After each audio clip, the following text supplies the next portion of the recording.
Welcome to Sleepy Time History, where true stories drift you off to sleep. Tonight, we explore the fascinating 100% factual journey of the United Kingdom, from ancient stone circles to modern skylines. So, get cozy, put on your headphones, lower the volume, and let your body relax. Before you drift off, please take a moment to like this video and subscribe to Sleepy Time History for more dreamy bedtime stories. And comment below. Tell us where in the world you're listening from, and what time it is as you settle in for the night. Now, close your eyes, and let's travel through time together. Tonight, dear listener, we journey back thousands upon thousands of years, far beyond castles and kings, beyond the empire and industry, to the quiet, misty beginnings of the land we now call the United Kingdom. A cluster of islands off the northwestern coast of Europe, kissed by winds from the Atlantic and shaped by ice, stone, and human dreams. Imagine yourself drifting across the ancient landscape of Britain, some 800,000 years ago, a time so distant that Britain was not yet an island at all. It was connected to mainland Europe by a vast plain known as Doggerland, a green and fertile place where mammoths, woolly rhinoceroses, and our distant ancestors roamed freely. The earliest known human footprints found in Britain were left in soft estuary mud near Haysborough, in Norfolk, over 800,000 years ago. Can you picture it? A small band of hunter-gatherers, children trailing behind their elders, leaving fleeting prints that would sleep beneath the soil for nearly 1,000,000 years before being revealed by the restless sea. As you listen, let your mind wander to these first people, the Homo antecessor, distant cousins to modern humans. They hunted large prey with stone tools, moving with the changing seasons, never leaving permanent settlements. Britain at this time was a place of shifting climates. The coming and going of ice ages made the land a corridor between warm refuges and frigid tundras. Fast forward now to around 40,000 years ago, when our own species, Homo sapiens, stepped onto this land. These were Ice Age artists, toolmakers, and storytellers. In caves like Gough's Cave in Cheddar Gorge, they left behind bones, tools, and even hints of early art. From time to time, they would gather around flickering fires, telling stories we can only guess at now, perhaps of the great hunts, or the spirits that guided them through endless winters. As the last great glaciers melted away around 12,000 years ago, the landscape we recognize today began to emerge. Forests of birch and pine spread northward. Rivers carved paths still familiar on modern maps: the Thames, the Severn, the Trent. The rising seas swallowed Doggerland around 6,500 BC, cutting Britain off from the continent and turning it into an island.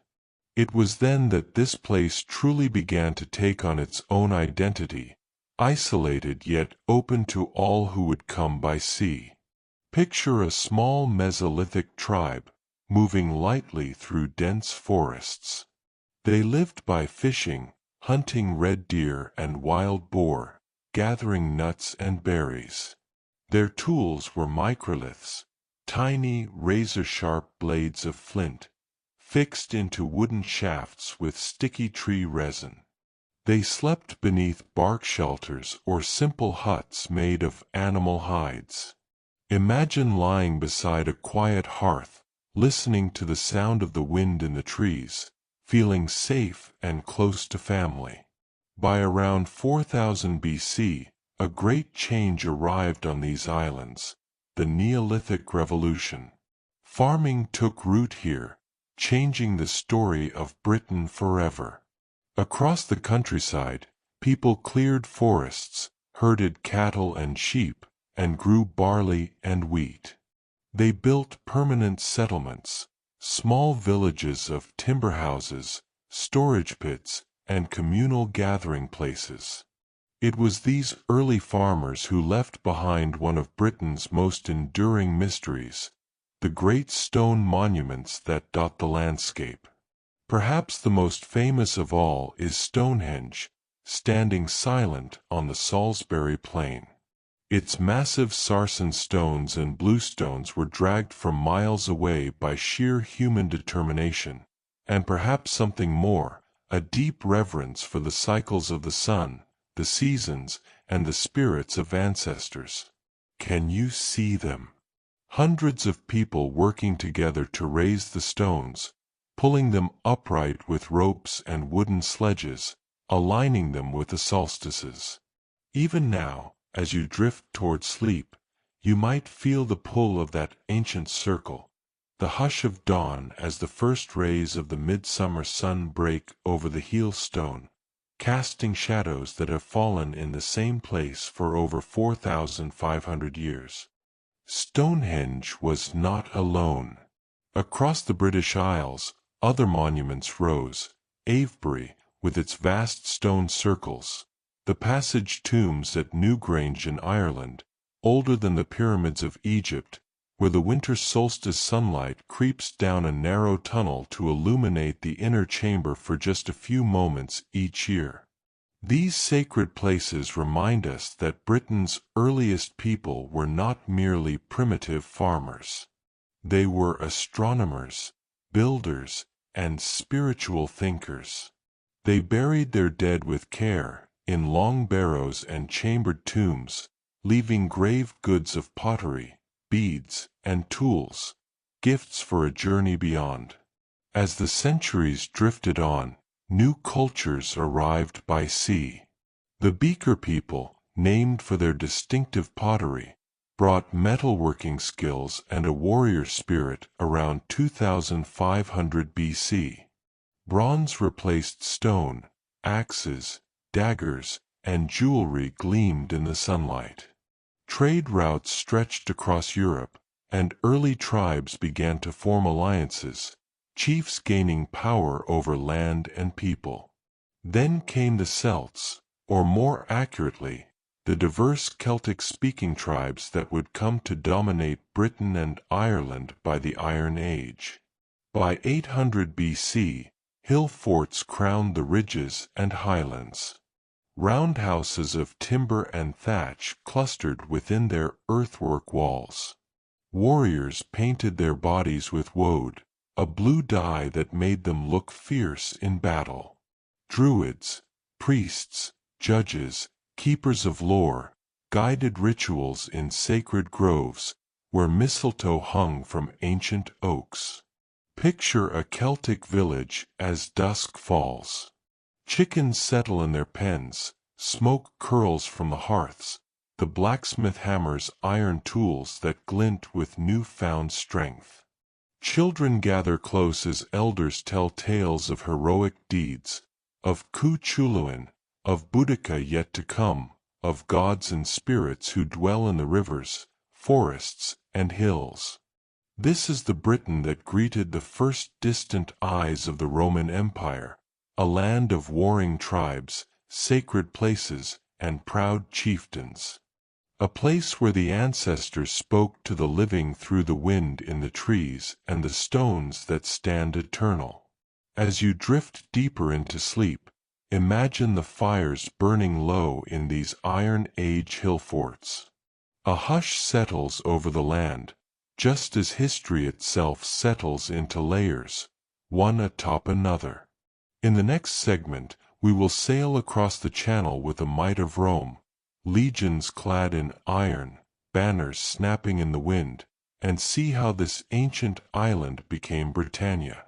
But for now, breathe deeply, let the ancient winds carry you across time, and rest in the echoes of a Britain long before kings and crowns. Drift back once more to that ancient island. It is now the 1st century BC. On the mainland of Europe, the unstoppable march of Rome has begun to reach the shores of Britain. The stories of this misty, forested place have spread across the Roman world. Tales of fierce painted warriors, rich tin mines in Cornwall, and sacred groves where druids whisper to the gods. In 55 BC, a general named Julius Caesar, yes, that Caesar, turned his eyes toward these shores. He had already conquered Gaul, what is now France and Belgium. Britain, he thought, might be the next jewel in his crown. Imagine the Roman triremes cutting through the choppy channel waters, sails full, oars beating in perfect rhythm. On the wind-swept cliffs of Kent, Celtic warriors gather, watching the invaders approach.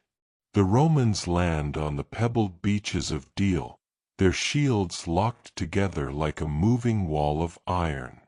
The Britons rush down to meet them, spears, swords, slings, but they face a force unlike any they have ever seen. Caesar's first invasion is more of a reconnaissance than a conquest. After skirmishes and negotiations with local tribes, he sails back to Gaul, promising to return. And true to his word, he does, the next year.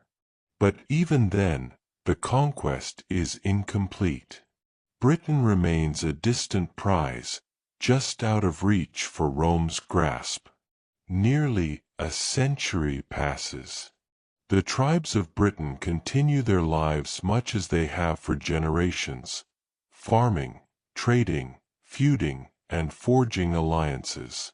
Druids hold secret councils beneath sacred oaks. Chieftains rise and fall, their names echoing only faintly across time. Cassivellaunus, Cunobellinus, Caratacus. Then, in AD 43, the true storm arrives. The Emperor Claudius, considered weak by some in Rome, needs a victory to cement his rule. He chooses Britain. This time, the legions come not as raiders but as conquerors. 4 legions, around 20,000 men, accompanied by cavalry, engineers, and supply trains. They land at Richborough in Kent, a site where a Roman fort still whispers its story in crumbling stone. Picture the legions moving inland, disciplined, relentless. The Britons, brave but fragmented, mount fierce resistance. But Rome's war machine is patient and pitiless. Local tribes are defeated one by one. Some, like the Iceni in East Anglia, choose to submit, for now. It is during this early period of Roman Britain that we meet one of its most famous rulers, Queen Boudica. Her story is woven deep into Britain's soul, a tale of rebellion, fury, and tragic heroism. Boudica was queen of the Iceni, married to King Prasutagus, who struck a fragile peace with Rome. When he died, he hoped to protect his family by leaving half his kingdom to the emperor. But the Romans wanted it all. They seized the Iceni lands, flogged Boudica, and, according to the Roman historian Tacitus, assaulted her daughters. Can you imagine her rage?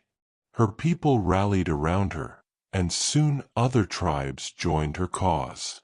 The Roman governor, Gaius Suetonius Paulinus, was away fighting Druids on the island of Mona, Anglesey today. Boudica struck. She led her warriors south, burning Roman settlements to the ground. Camulodunum, modern Colchester, fell first.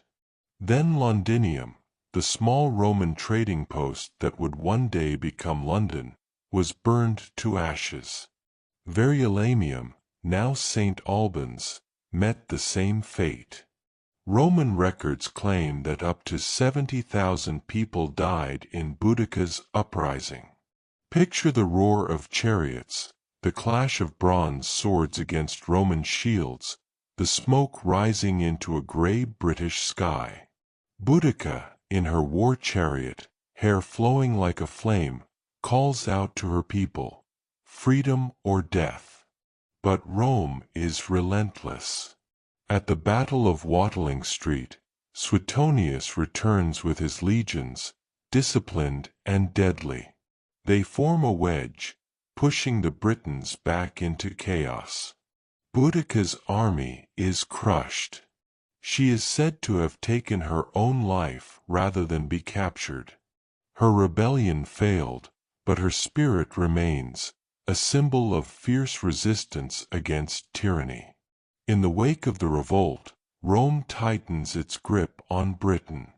Forts, roads, and towns spring up like seeds in a plowed field. Londinium rises again, growing into a bustling hub of trade. Roman engineers lay out straight roads, Watling Street, Ermine Street, some of which still run beneath modern highways. Bath, once a sacred spring for the Celts, becomes Aquae Sulis, a place where Romans bathe in steaming waters beneath grand stone arches. The Romans build Hadrian's Wall around AD 122, one of the greatest monuments of Roman Britain. Ordered by Emperor Hadrian, the wall snakes across the narrow neck of northern England, from the River Tyne to the Solway Firth. It marks the edge of the known empire. Beyond lie the wild lands of the Picts, unconquered and free. Imagine a legionary posted on this wall, wrapped in a woolen cloak against the chill northern winds. He stares out into the dark forests and rolling hills, wondering about the tribes who move like ghosts beyond the stone. Fires flicker in mile castles, soldiers share stories of home, distant Rome, sunny Spain, bustling Alexandria, places that must seem impossibly far from this cold frontier.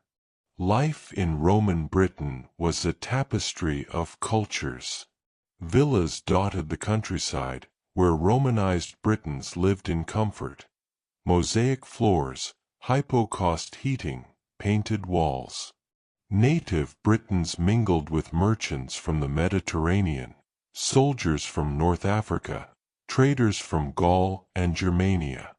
Latin words crept into local speech.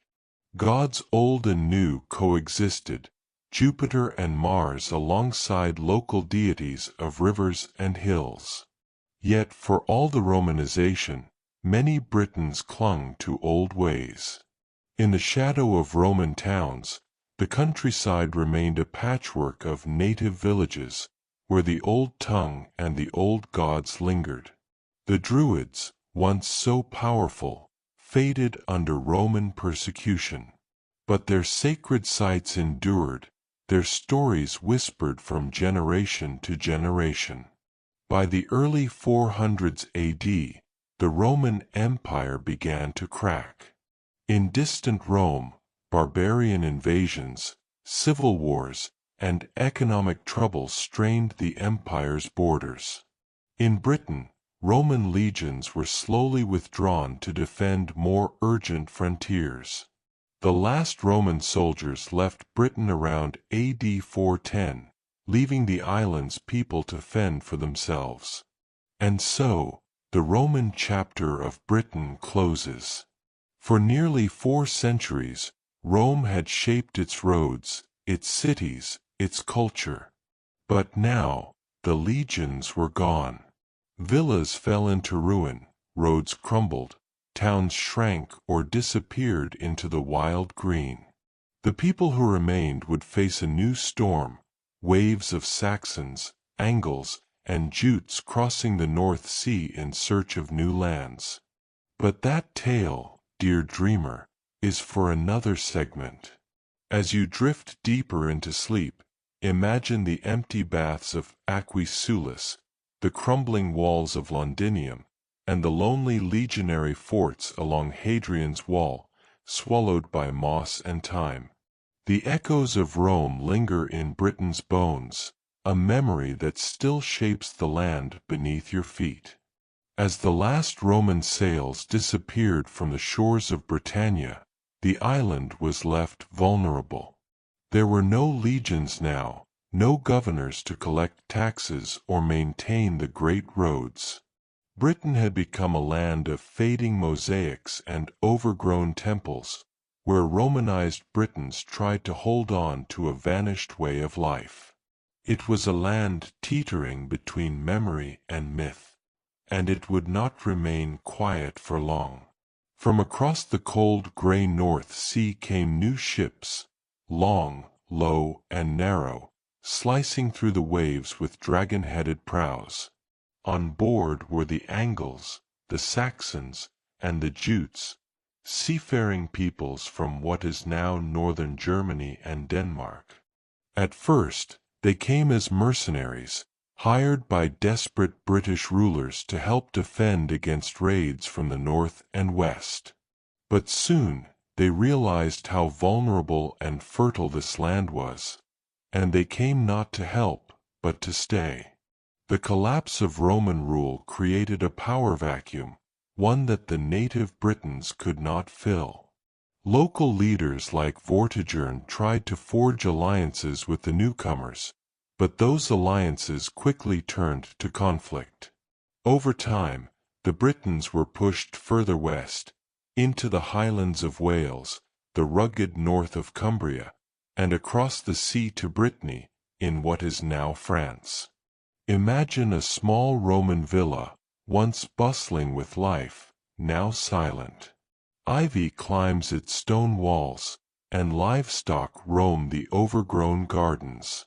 The Latin tongue, once spoken in law and prayer, is replaced with guttural, unfamiliar words, the early forms of Old English.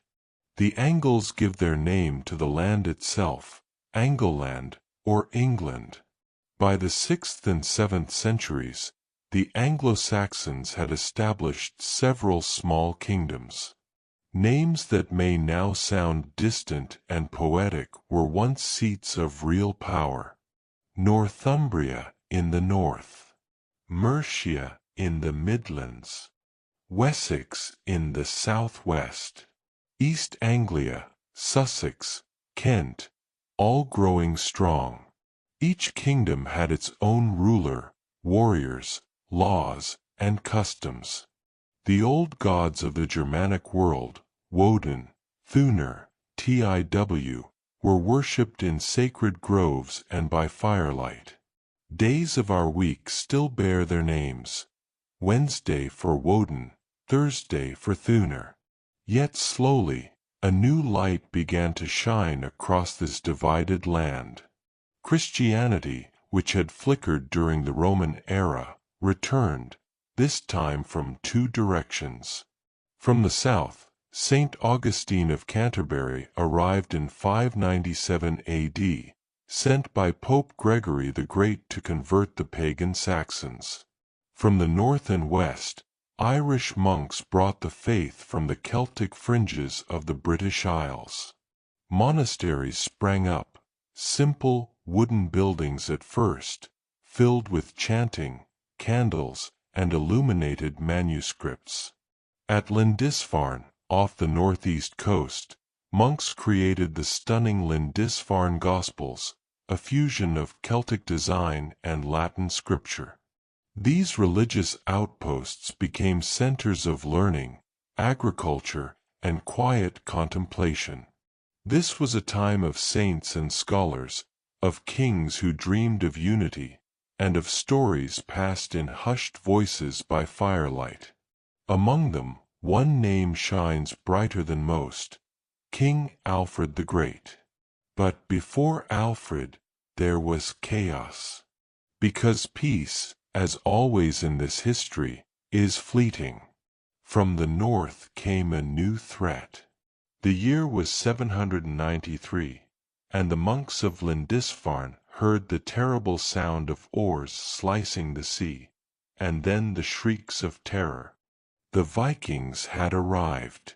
Tall, Fierce and clad in mail and leather, the Vikings struck without warning. Their raids were brutal and swift. They looted monasteries, burned towns, and vanished back into the waves before resistance could form. The Anglo-Saxon Chronicle recorded it as a time of dread. In this year came dreadful forewarnings over the land of the Northumbrians. Fiery dragons were seen flying in the air. These Norse seafarers, from Norway, Denmark, and Sweden, were not only raiders. Over time, they became settlers. They carved out a swath of England known as the Danelaw, where Viking rule prevailed, especially in the north and east, in cities like York, which they called Jorvik, Leicester, Lincoln, and Nottingham. It was in this age of strife and cultural fusion that Alfred the Great emerged. Born in 849 in the Kingdom of Wessex, Alfred was never meant to be king. But fate, and the deaths of his elder brothers, placed the crown upon his head. At first, the odds were grim. Viking forces, led by warlords like Guthrum, had overrun much of England. Alfred was forced to retreat to the marshes of Athelney, living in hiding while his kingdom was occupied. But from these murky swamps, Alfred would launch a remarkable comeback. In 878, at the Battle of Edington, he rallied his forces and defeated the Danes. He then made a shrewd peace. Guthrum converted to Christianity, and a fragile border was established between Wessex and the Danelaw. Alfred did more than just defend his kingdom. He became a patron of learning, law, and culture. He established schools, promoted the use of Old English alongside Latin, and commissioned translations of key texts so that ordinary people could read them. He even wrote a law code that blended traditional customs with Christian principles. His dream was not just survival, but unity. By the early 10th century, under Alfred's descendants, Wessex expanded its influence. Edward the Elder, Athelstan, and others worked to unify the Anglo-Saxon kingdoms under one banner. In 927, Athelstan became the first king to rule what could truly be called England. Yet the peace remained fragile. More waves of Viking invaders arrived, most notably under Sweyn Forkbeard and his son, Nut the Great. In the early 11th century, Nut would become King of England, ruling a vast North Sea empire that included Denmark, Norway, and England itself. Though a foreign ruler, Nut brought stability. He respected the church, maintained English laws, and governed with wisdom. His reign was surprisingly peaceful, but it would not last. After Nut's death in 1035, his sons ruled briefly, but chaos returned. It was in this turbulence that a king named Edward the Confessor took the throne, a pious, gentle ruler whose death without an heir would trigger the most famous event in all of British history, the Norman Conquest. But for now, dear listener, we rest in the age of the Anglo-Saxons and Vikings, a time of warriors and scholars, of burning monasteries and illuminated manuscripts, of kings who dreamed of unity and invaders who left their mark in place names, language, and bloodlines. As you drift into sleep, imagine the wind rustling through a Saxon forest, the distant sound of Norse oars on the sea, and the flickering candlelight of a monk copying ancient texts in the quiet corners of a stone-walled scriptorium. Peace, for the moment, returns, but it will not last. Let your mind drift now to the year 1066, a date etched in the stones of every old castle and cathedral in Britain, the turning point when Anglo-Saxon England became a realm under Norman rule. It all begins with the death of Edward the Confessor, the saintly king who left no heir.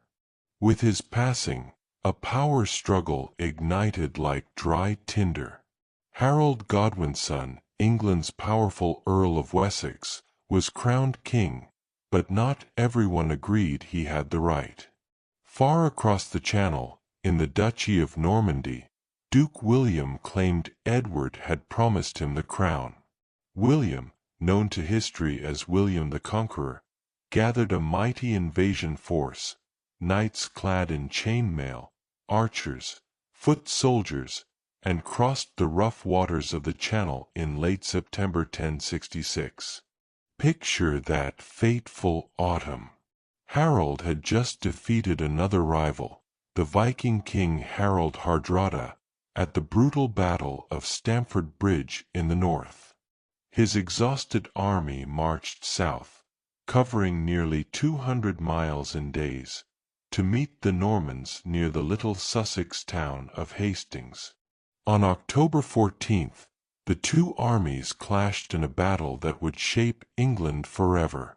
The Anglo-Saxons formed a mighty shield wall on Senlac Hill, shields overlapping, spears ready. The Normans attacked uphill, arrows flying like deadly rain. All day they fought, charges, feigned retreats, desperate stands. As dusk fell, Harold lay dead, struck, legend says, by an arrow through the eye, and the Anglo-Saxon line finally broke. William stood victorious. On Christmas Day, he was crowned King of England at Westminster Abbey, a ceremony that blended Old English customs with Norman might. William's victory brought sweeping change. Imagine the English countryside, once dotted with wooden halls and scattered villages, it now bristled with stone fortresses. The Normans built castles everywhere, Motte and Bailey strongholds first, then mighty keeps like the Tower of London, standing watch over the restless city below. To keep control, William ordered a vast survey of his new realm, the Domesday Book, completed in 1086. It recorded every field, plough, pig, and peasant, so that taxes could be collected and loyalty could be enforced. Even today, it remains one of Britain's greatest historical records, a window into medieval life. The Normans reshaped England's aristocracy. Anglo-Saxon lords were stripped of their lands, replaced by Norman barons loyal to the king. The language of the court became Norman French. The common people kept speaking Old English. Over centuries, the two languages would merge into something new.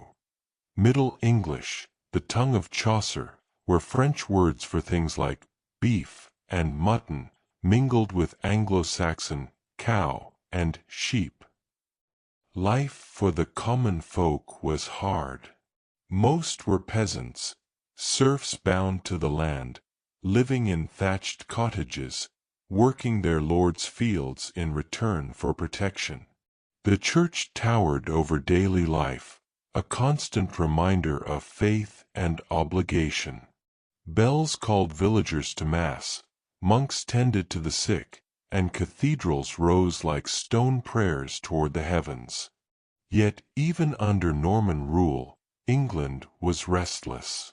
William's sons, William Rufus and then Henry I, fought rebellions, conspiracies, and bitter family feuds. The crown was always a prize worth killing for. By the 12th century, the great Plantagenet dynasty emerged, bringing with it larger-than-life kings like Henry II, a ruler famed for his fiery temper and brilliant reforms. Under Henry, the English legal system began to take shape.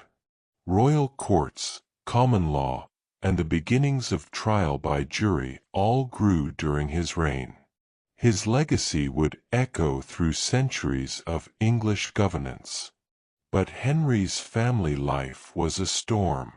His wife, Eleanor of Aquitaine, was a powerful queen in her own right, and their sons, most notably Richard the Lionheart and John, were as ambitious as they were rebellious. Richard the Lionheart became legendary for his role in the Crusades, fighting Saladin in the Holy Land, winning battles but never quite reclaiming Jerusalem. Back in England, his brother John plotted in his absence. When Richard died, John took the throne and earned a dark place in history as a weak, greedy ruler who angered barons and commoners alike. It was under King John, in 1215, that one of Britain's most famous documents was born, the Magna Carta. Forced by rebellious barons to sign it at Runnymede, John agreed to a charter that limited the power of the king and set out rights for free men. Though many of its clauses have faded, its spirit endures, a foundation stone for democracy and rule of law, inspiring later generations from the English Parliament to the American Revolution. In these centuries, England changed, but so did its people. Towns grew around markets and trade routes. Guilds formed, craftsmen passed their skills from father to son. Stone churches and monasteries dotted the landscape.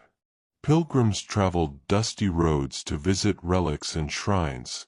Canterbury, home to Thomas Becket, became a place of devotion and storytelling, immortalized by Chaucer's Canterbury Tales.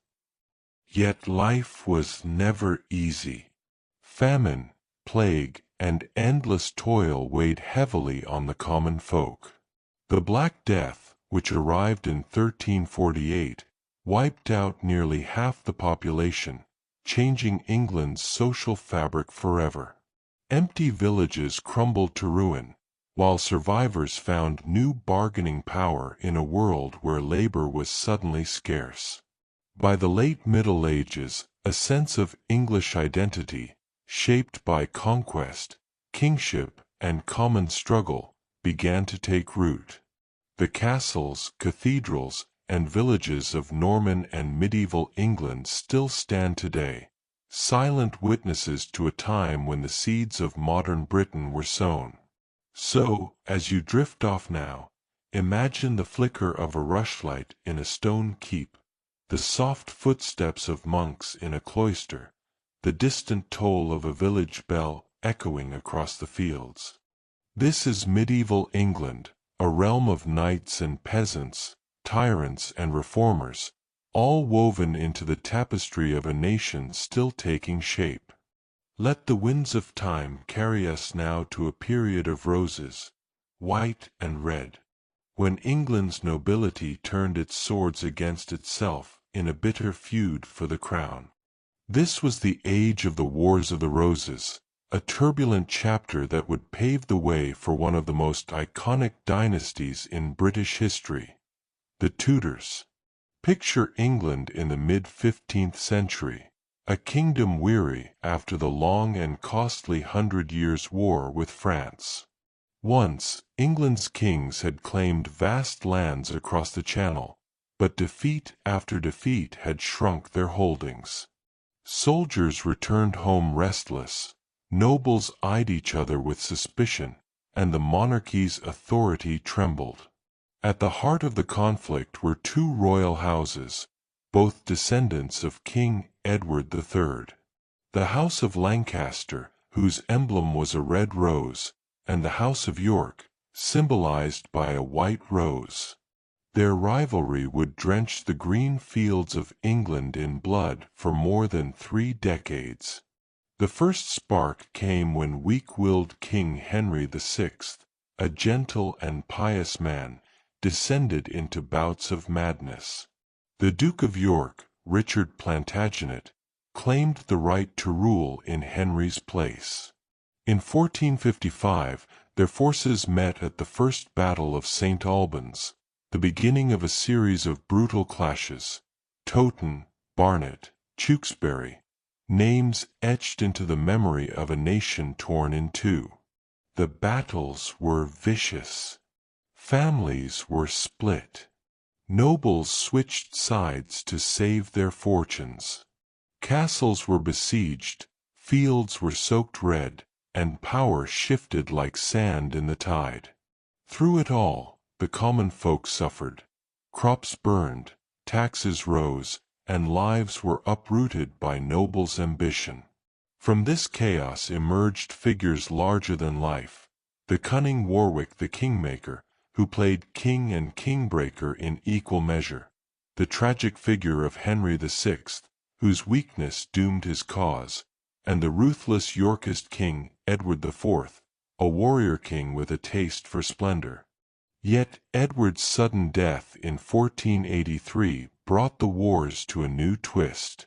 His young son, Edward V, should have taken the throne. But the boy's uncle, Richard, Duke of Gloucester, seized power instead. Richard III, as he became known, locked his nephews in the Tower of London. They vanished, their fate still debated today. Did they die at their uncle's order, or by other hands in that stone fortress? Richard's reign was brief and haunted by whispers of murder.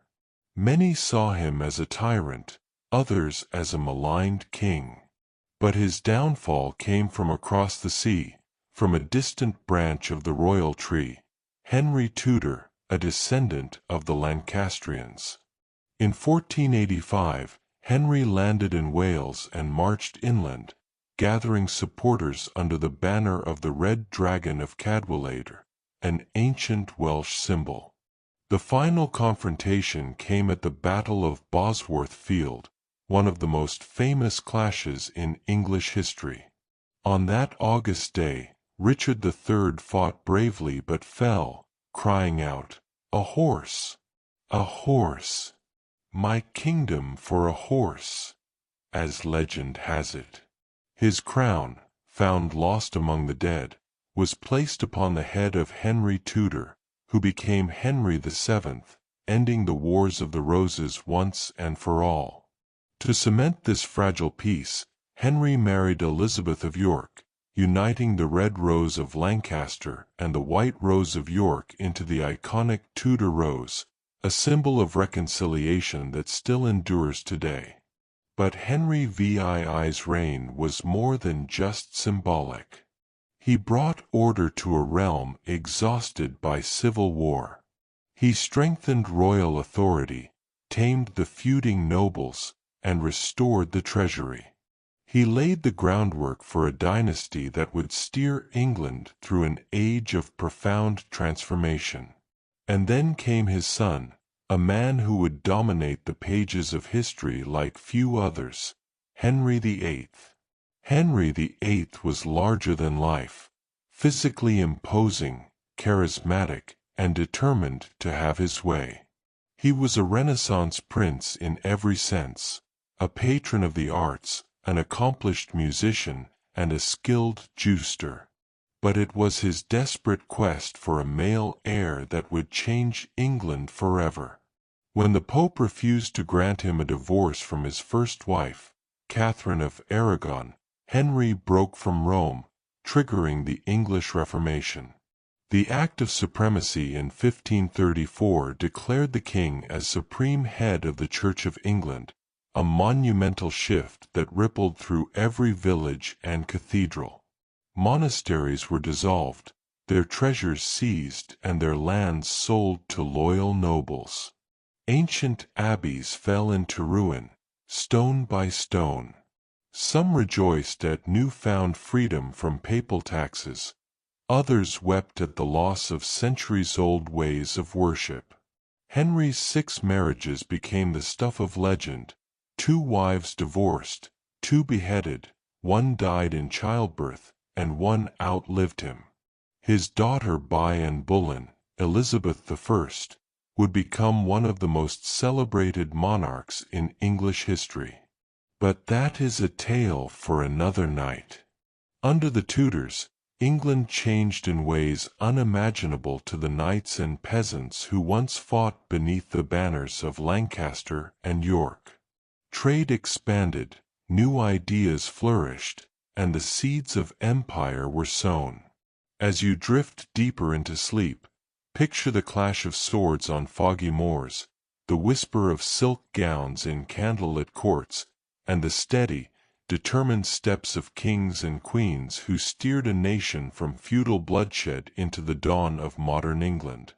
The Wars of the Roses had ended, but the real transformation, the forging of an island nation into a global power, was only just beginning. Now, let your mind settle into the late 16th century, a time when England, once a fractured realm of feuding nobles, rose boldly into what many still call its golden age. The scene is set with the crowning of Elizabeth I in 1558. Daughter of the infamous Henry VIII and Anne Boleyn, Elizabeth inherited a kingdom fraught with religious tension and political uncertainty.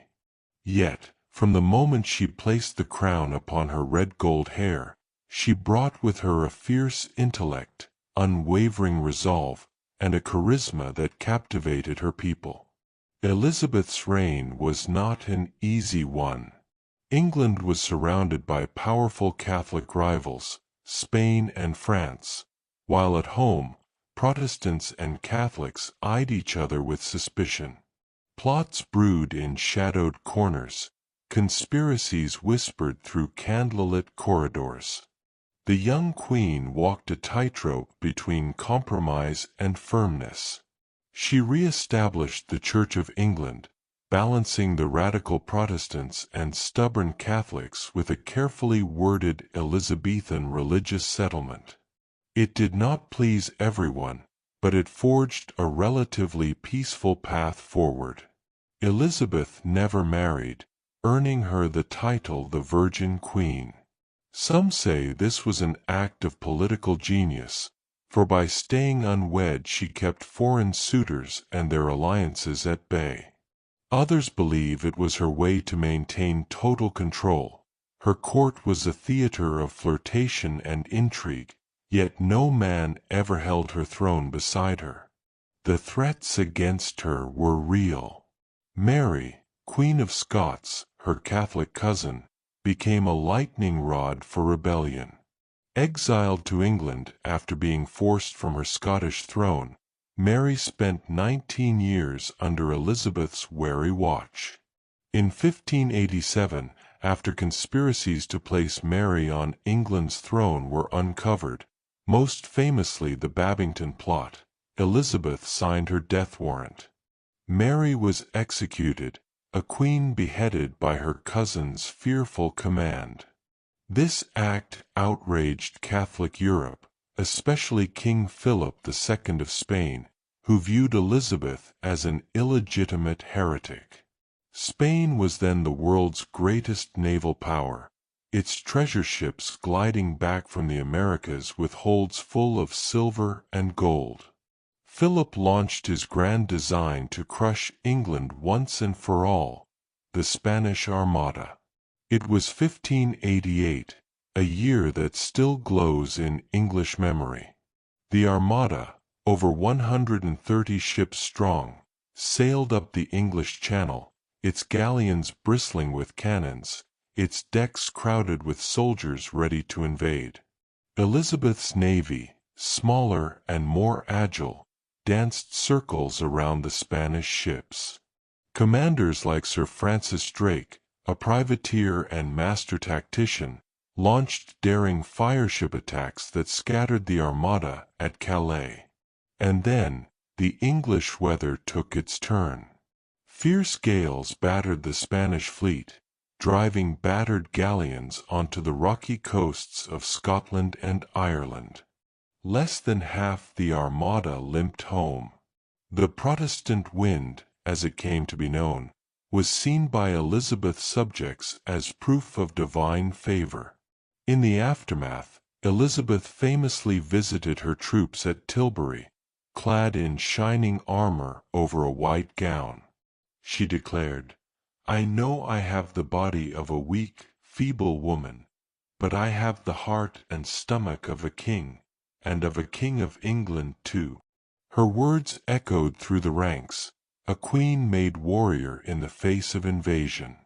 The defeat of the Armada did not end threats, but it gave England confidence, a belief that this island kingdom could stand against the mightiest empires of Europe.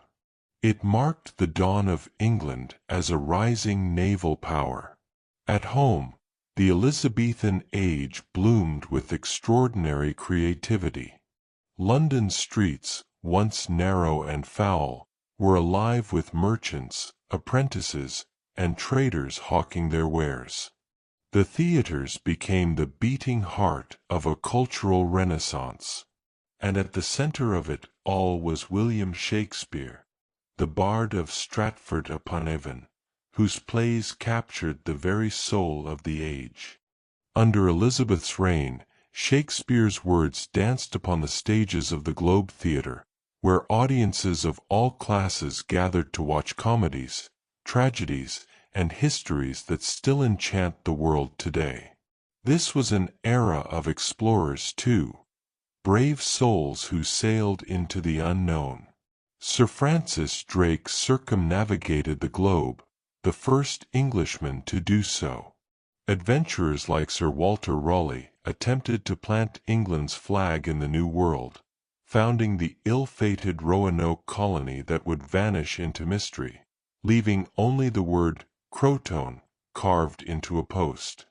Trade expanded. London's port bustled with ships from the Baltic, the Mediterranean, and beyond. Spices, silks, and sugar flowed in, while English wool and cloth were sent abroad. The seeds of empire were being planted, though few could see the full bloom yet to come.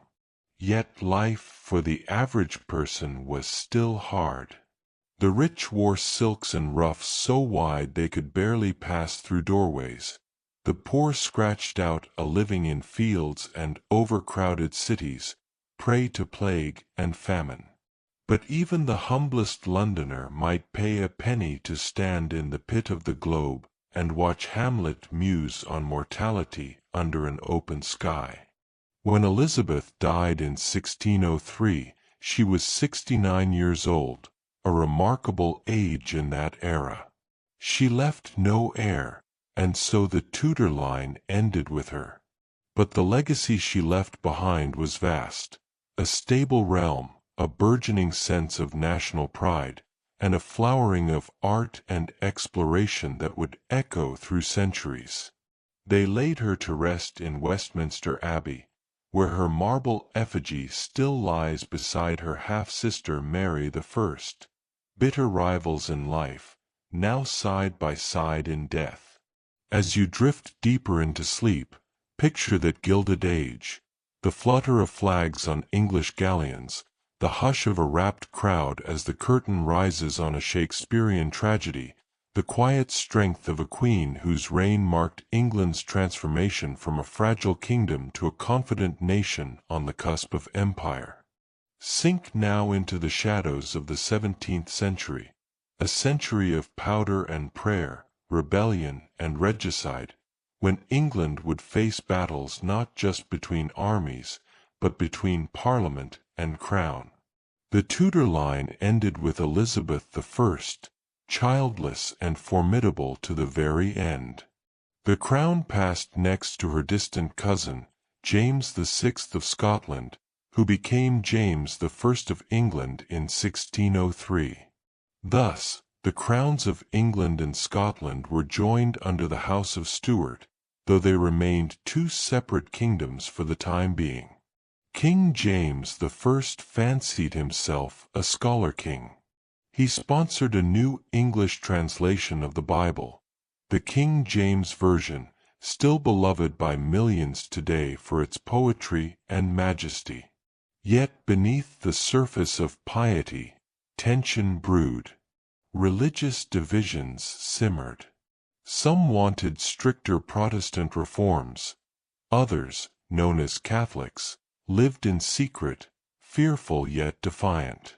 From this unrest emerged one of England's most notorious plots, the gunpowder plot of 1605. Imagine it now, November 5th, a dark night beneath the vaulted cellars of the Palace of Westminster. There crouched Guy Fawkes, a soldier and explosives expert, surrounded by barrels of gunpowder. The plan was bold: blow up King James and his Parliament in one thunderous blast, then rally Catholics to rebel. But the plot was betrayed, and Guy Fawkes was caught red-handed. He was tortured, hanged, drawn, and quartered, a grisly fate that became a grim lesson in loyalty and rebellion. To this day, Britons remember the 5th of November, with bonfires and fireworks, burning effigies of Guy Fawkes in the flickering autumn dark. James I died in 1625, leaving the throne to his son, Charles I, a king as stubborn as he was devout. Charles believed firmly in the divine right of kings, that his power came from God alone, unbound by Parliament's meddling. But Parliament had grown bolder. They resented the king's taxes, his secret deals, his perceived Catholic sympathies. Disputes flared into confrontation, and confrontation into civil war. Picture England in the 1640s, a land torn between royalists or cavaliers, with their flowing hair and loyalty to Charles, and parliamentarians or roundheads, with cropped hair and a zealous belief that the king should bow to the people's representatives. Families were divided. Brothers fought brothers. Battles raged at Edgehill, Marston Moor, and Naseby. Out of Parliament's ranks rose a stern general named Oliver Cromwell, a Puritan farmer-turned-soldier who forged the new model army, disciplined and driven by religious fervor. In 1649, the unimaginable happened. Charles I, King of England, was tried for treason, accused of waging war against his own people. He stood before the court, dignified yet unyielding, refusing to recognize their authority. But the verdict was death. On a cold January morning, Charles was led to the scaffold outside the banqueting house at Whitehall. He wore 2 shirts to prevent shivering in the chill, lest onlookers mistake it for fear. He knelt, placed his neck upon the block, and uttered his final words: "I go from a corruptible to an incorruptible crown, where no disturbance can be." With a single stroke of the axe, the head that wore the crown fell. England had killed its king, an act that shocked Europe and altered the course of monarchy forever. In the aftermath, the country became, for the first and only time, a republic. Cromwell ruled as Lord Protector, his iron will keeping the fractured nation together. Churches were stripped of ornament, theaters closed, alehouses regulated. Fun and frivolity were suspect. The Puritan age was harsh and gray. But after Cromwell's death in 1658, the Republic crumbled under the weight of its own contradictions. Tired of strict moral codes and power struggles, the people longed for stability, even if it meant the return of a king. And so, in 1660, the monarchy was restored with Charles II, son of the executed king. Londoners greeted him with bells ringing and streets filled with laughter. The merry monarch had come home. Charles II brought back color and courtly pleasures, but beneath the revelry lay scars that would never quite fade. The Great Plague of 1665, the devastating Great Fire of London in 1666, and renewed tensions with Catholic Europe all shaped the latter half of the 17th century. As you drift deeper now, imagine candlelight flickering upon the walls of Parliament, the clash of pikes on muddy battlefields, the echo of the executioner's axe upon the block. These were the struggles that forged England's modern democracy, out of rebellion, republic, and restoration. Kings could no longer rule unchecked. Parliament's voice had grown strong.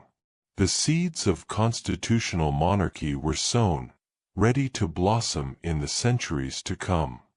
Drift now into the final decades of the 17th century, a time when the storms of rebellion gave way to revolutions of a quieter, yet profound kind. England was no longer just a kingdom of knights and castles. It was evolving into a constitutional state, its destiny increasingly tied to the winds of trade, science, and global ambition. We left off with Charles II, the merry monarch, who restored the crown after Cromwell's strict rule. Charles brought with him laughter and art, theatres reopened, and London bustled once more. Yet, beneath the revelry, the question of religion still festered, a wound that had not healed since Henry VIII's split from Rome.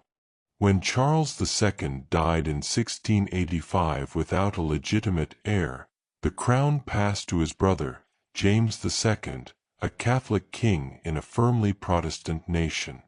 To many, this was dangerous. James's open Catholic faith alarmed Parliament and much of the populace, who feared a return to papal power. Tensions reached a breaking point in 1688. When James's wife gave birth to a Catholic son, Protestant nobles panicked. A Catholic dynasty seemed imminent. They turned to William of Orange, a Protestant Dutch prince married to James's Protestant daughter, Mary. And so came the Glorious Revolution. Glorious, not because it was bloodless everywhere, but because it changed England forever with surprisingly little violence. William sailed across the Channel with an army. James fled to France, deposed without a decisive battle. In 1689, William and Mary were crowned joint monarchs, but only after agreeing to the Bill of Rights. This bill laid the foundation for modern constitutional monarchy. It set clear limits on royal authority, reinforced Parliament's supremacy, and enshrined rights that echoed through time. No taxation without representation, freedom of speech within Parliament, and a standing army only with Parliament's consent. With this settlement, England avoided the absolutism that gripped much of Europe. The crown would never again wield unchecked power. The monarchy endured, but only through Parliament's blessing. Meanwhile, another union brewed across the border. For centuries, Scotland and England had been neighbors, often hostile, sometimes uneasy allies. In 1707, under Queen Anne, the last of the Stuarts, the Acts of Union were signed. England and Scotland joined to form the Kingdom of Great Britain. Flags were woven into a single design, the Union Jack, and the two parliaments merged. It was a political marriage that opened the door to new opportunities and tensions alike. With union came expansion. Britain's merchants and sailors looked outward, across the Atlantic, to the Caribbean, to the coasts of Africa and India. This was the dawn of the British Empire, and London's docks teemed with goods from far-off lands. Sugar and rum from the Caribbean, cotton from the American colonies, tea and spices from Asia. Yet these riches carried a terrible human cost. The transatlantic slave trade boomed in the 18th century, with British ships transporting millions of enslaved Africans to the Americas. Fortunes were made on this cruel commerce, shaping cities like Bristol, Liverpool, and London. It is a dark chapter in Britain's story, a truth that must be whispered even as you drift toward sleep, that empire brought both prosperity and profound suffering. As the 1700s progressed, Britain saw an explosion of ideas, the Enlightenment, a new age of reason. Coffee houses buzzed with debate. Scientists like Isaac Newton had already unlocked the laws of motion and gravity. Philosophers like John Locke argued for individual rights and government by consent. This spirit of inquiry gave rise to revolutions in industry too. In fields and factories, the Industrial Revolution began its slow, transformative burn. Steam engines rattled across the land. Canals and railways knit cities together. The countryside changed forever as people flocked to booming towns in search of work. But as Britain prospered, its colonies stirred. In North America, the 13 colonies bristled at taxes imposed by a parliament they could not vote for, echoing arguments from England's own Civil War. In 1776, they declared independence, sparking the American Revolutionary War. Though the loss of the American colonies bruised Britain's pride, it did not stop its global ambitions. The empire shifted focus toward India, Africa, and the Pacific, expanding trade routes and dominion with sails and cannons. Through it all, the royal line continued. The Hanovers replaced the last Stuart, bringing German-speaking kings like George I and George II, who spoke English with thick accents. Under George III, Britain weathered the storm of losing America and rose again to defeat Napoleon. But those tales belong to the next pages of history. Picture, as you drift deeper, the cold stone walls of Westminster where Parliament sits, where kings once feared to tread but now bow to the voice of the people. Imagine the whir of printing presses, the hum of coffeehouses alive with debate, the white sails of ships unfurling toward distant horizons. This was Britain at the dawn of empire and industry, its course forever altered by revolution, union, and the restless curiosity of its people. The winds of change were blowing, and they would carry Britain into the 19th century, an age of Queen Victoria, steam and steel, colonies and conflicts that would shape the modern world. Let your mind drift now into the grand and complicated 19th century, the age of Queen Victoria, when Britain would rise to become the largest empire the world had ever seen, its iron railways and steamships spanning the globe. The Victorian era began in 1837, when a young Victoria took the throne at just 18 years old. She would reign for more than 60 years, her name becoming synonymous with an age of rapid change. When she died in 1901, she had become the grandmother of Europe, a symbol of British power and pride. At the heart of Victorian Britain pulsed the Industrial Revolution, now in full stride. The soot-darkened skylines of cities like Manchester, Birmingham, and London were pierced by the tall chimneys of factories. Mills spun cotton brought in from India and the American South. Coal and iron-powered steam engines that thundered along new railways, stitching distant counties together. London swelled into the largest city on earth, its streets alive with the rattle of horse-drawn carriages, the cries of street vendors, and the glittering gas lamps that lit up the foggy nights. The Thames River, once a medieval trade artery, now groaned under the weight of ships carrying tea from India, rubber from Malaya, and gold and diamonds from Africa. For the wealthy, it was an age of prosperity. Grand townhouses and country estates, servants in crisp uniforms, and endless banquets. The Great Exhibition of 1851 held in the dazzling Crystal Palace in Hyde Park, showcased Britain's technological marvels to the world. Steam locomotives, telegraphs, and industrial machines that promised progress without end.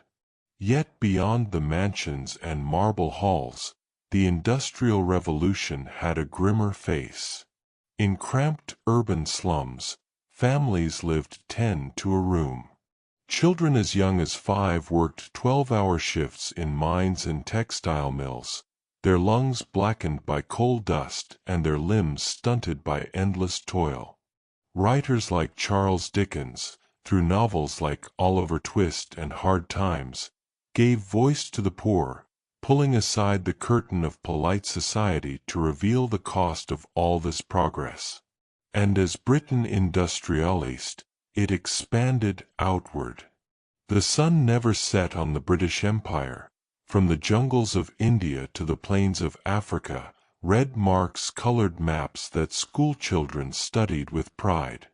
In India, the East India Company, a private trading corporation, had grown into a powerful governing force. It controlled vast territories until the Indian Rebellion of 1857, when simmering resentment and cultural tensions erupted into violence. After the revolt was crushed, the British government dissolved the company and ruled India directly, crowning Victoria as Empress of India in 1876. Africa, too, felt the imperial grip.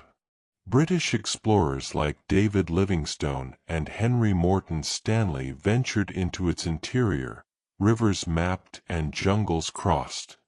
These journeys opened the way for colonization, often justified with talk of civilization and commerce, but driven by the hunger for resources and strategic power. At home, the Victorians balanced progress with moral codes. This was an age obsessed with manners, modesty, and empire. But beneath the lace gloves and stiff collars, revolutions of the mind were unfolding. Charles Darwin's On the Origin of Species challenged the very idea of creation, suggesting that life evolved by natural selection. Many were scandalized, others were inspired. The Victorian age also gave birth to social reforms. Abolitionists fought against the slave trade, which Britain had banned in 1807, though slavery's legacy still shaped the empire's wealth. Campaigners pressed for better working conditions, education for all children, and votes for ordinary men, and, eventually, for women. In the cities, the first underground railway, the London Underground, opened in 1863, whisking passengers through smoky tunnels. Telegraph wires crisscrossed the countryside, allowing messages to fly faster than any horse or ship could carry them. And then there were the grand spectacles of empire. Queen Victoria's Diamond Jubilee in 1897 marked 60 years on the throne. Colonial troops paraded through London streets, elephants lumbered in processions, and the royal family appeared on palace balconies, waving to crowds who sang "God Save the Queen" in voices that echoed across oceans. Yet even as Britain celebrated its might, storms gathered on the horizon. The gap between rich and poor remained vast. In Ireland, the Great Famine of the 1840s claimed 1 million lives and forced many more to emigrate. In the industrial towns, strikes and protests signaled that workers would not accept misery forever. The empire's edges strained too. In South Africa, the Boer Wars saw British troops clash with Dutch-descended settlers. In India, growing nationalist movements whispered that self-rule must someday come. In the dark alleys of Whitechapel, Jack the Ripper's crimes exposed the stark contrasts between the empire's wealth and its hidden miseries. When Queen Victoria died in 1901, The world she left behind was powerful yet precarious, a glittering colossus built on iron, steam, and colonies, but one facing the questions of a new century. How long could such an empire last? As you slip deeper into your dreams, picture the smoke drifting from factory chimneys into a twilight sky, the grand railway stations with steam trains pulling out into the countryside, the gentle tap of typewriter keys in busy newspaper offices, reporting stories from across the empire. This was the Victorian Age, brilliant and brutal, magnificent and flawed, the high point of Britain's reach, and the seedbed of the changes that would shake the 20th century. Close your eyes now and drift into the early 20th century, an age of motor cars and wireless radios, but also of shadows gathering across Europe. The proud British Empire stood at its height, its dominions and colonies stretching around the globe, but trouble brewed at home and abroad. In 1914, the world plunged into the abyss of the First World War, the war to end all wars, though history would prove otherwise. Britain, bound by alliances and imperial ties, joined the conflict when Germany invaded Belgium. Millions of young men answered the call, leaving the green fields of England, Scotland, Wales, and Ireland for the mud-choked trenches of the Western Front. Picture now the trenches at dawn, the mist hovering over barbed wire, the distant thud of artillery. Soldiers shivered in waterlogged boots, writing letters home by candlelight. The Battle of the Somme, Passchendaele, Ypres, names forever etched in grief. Nearly 1 million Britons would perish, countless more returned with scars visible and unseen. The war did more than take lives. It rattled the foundations of empire and class. Women filled factories, drove ambulances, and kept the nation running.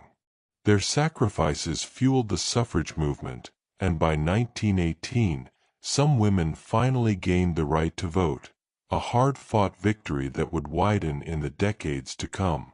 The war ended in 1918 with victory, but peace was fragile. Ireland, long restive under British rule, erupted into rebellion.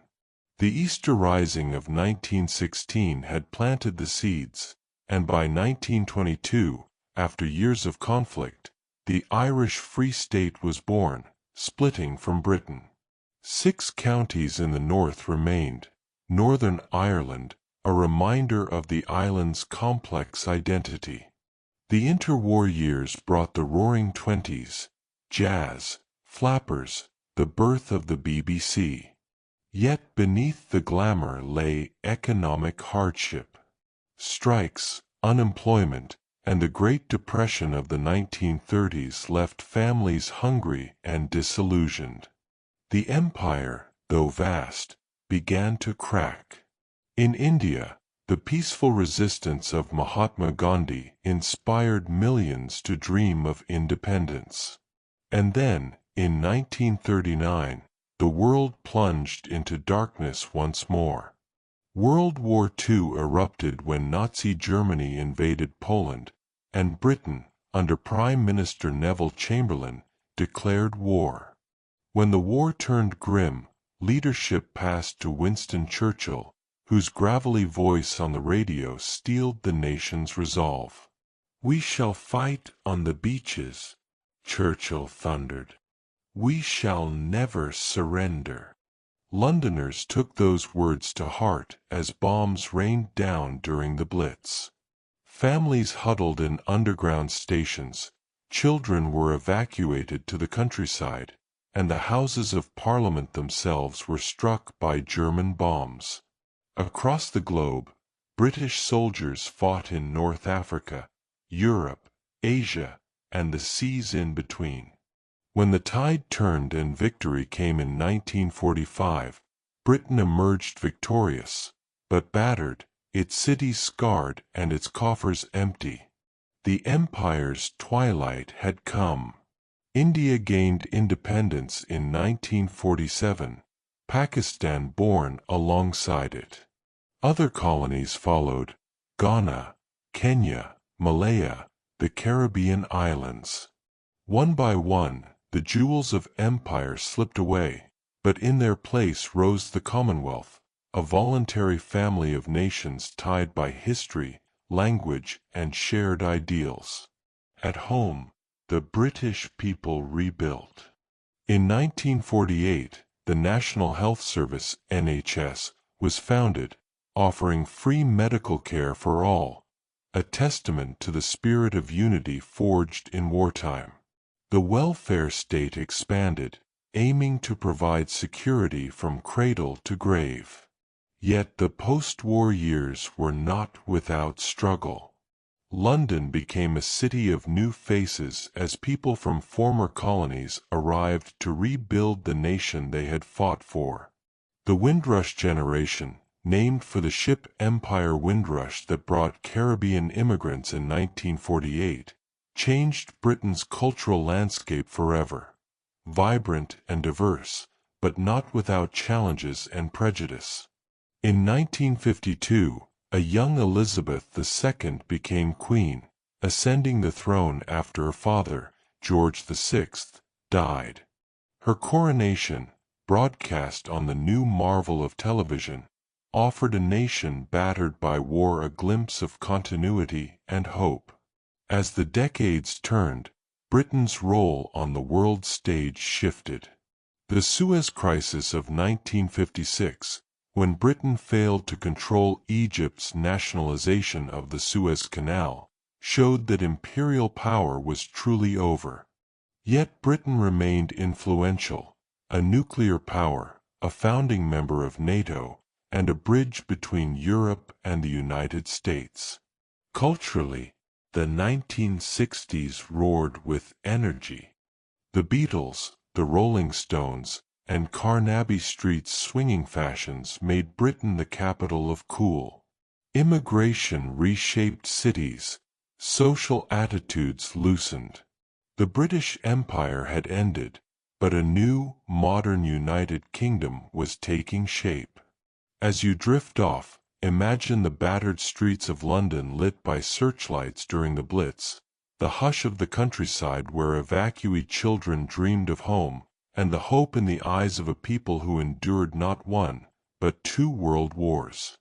This was a century of heartbreak and heroism, of loss and renewal, the century that forged the modern United Kingdom, not as an empire that ruled the world, but as an island nation still searching for its place in it. And now, dear listener, breathe deep and drift into the decades that shaped the United Kingdom as we know it today. A time of rebuilding, reckoning, and remarkable change. As the echoes of the Second World War faded, Britain found itself exhausted yet determined to start anew. The 1950s were an age of rationing at first, powdered eggs, queues for meat, but also of hope. Streets bombed to rubble were cleared for new housing estates. Prefabricated homes, rows of brick terraces, and shiny new tower blocks rose to meet the needs of families longing for warmth and security. The National Health Service, born in 1948, quickly became a symbol of British care and compassion, offering free treatment from cradle to grave. It stood beside the new welfare state, which aimed to protect citizens from poverty and unemployment, a promise forged from wartime sacrifice. By the 1960s, the country was ready to swing. London in particular pulsed with new energy. Teenagers zipped around on Vespas and Lambrettas. Bands like the Beatles and the Rolling Stones revolutionized music.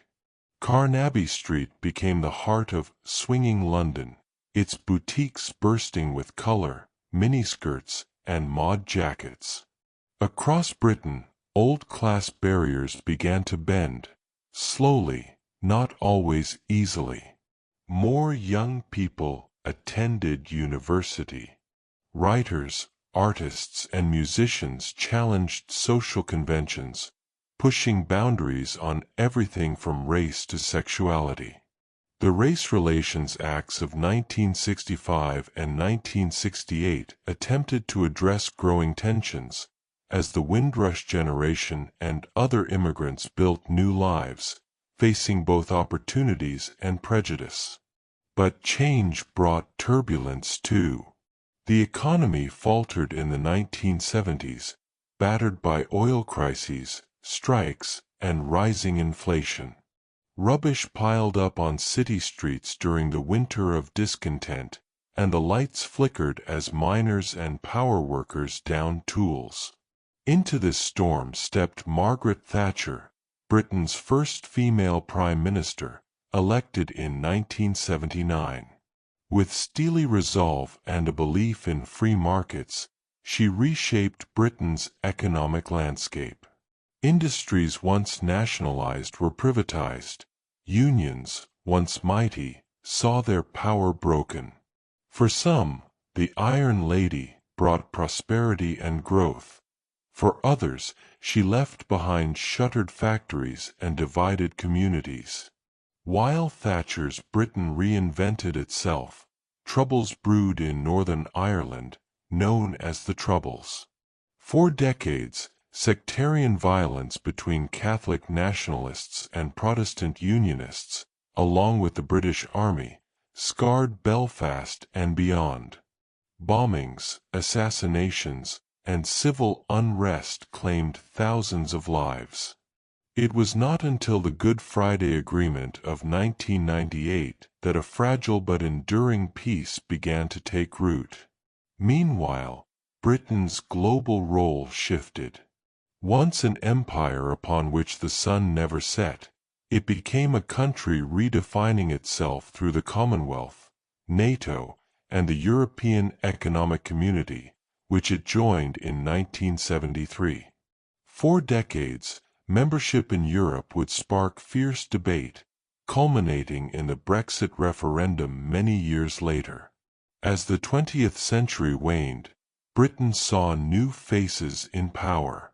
Tony Blair's Labour government swept in with New Labour in 1997, ushering in devolution for Scotland, Wales, and Northern Ireland, a historic step that gave each nation its own parliament or assembly. Social attitudes evolved too.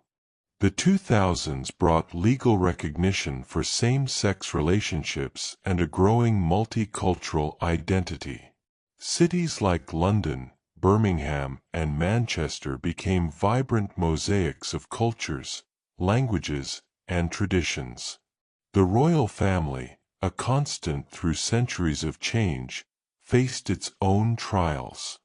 The tragic death of Princess Diana in 1997 sparked an outpouring of public grief and a moment of reckoning for the monarchy's relationship with its people.